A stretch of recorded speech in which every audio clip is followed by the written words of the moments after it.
Vai ser a que vai estar passando pelo local, que vai estar atendendo primeiramente a Daiane e a Miração.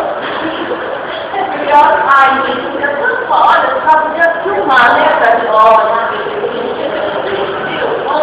Tá bom, nós estamos no caso, se baseia basicamente em a Daiane, que é uma moradora de rua, que um dia, uma bela noite, está no seu local normal, e aí veio, ataca ela, e aí ela consegue que ela tem ela sofre alguns ferimentos. Ela sofre alguma ferimento de alma preta, sofre algumas coordenadas nos membros superiores dos braços, e também sofre uma facada no braço direito. E no final, caiu a cabeça, e vai ter trauma, essas coisas. E aí, a menina constata que não é. Então, eu vou ficar ensinando. Sei não!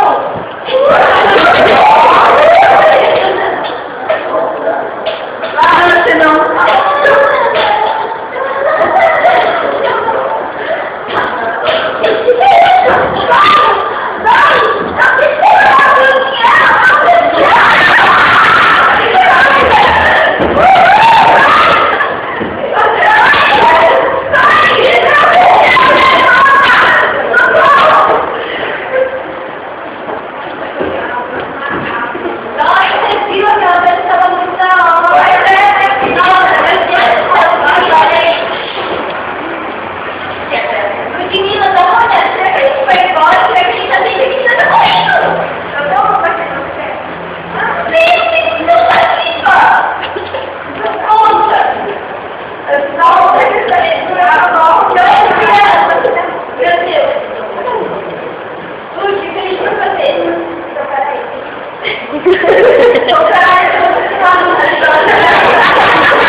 Você viu ela de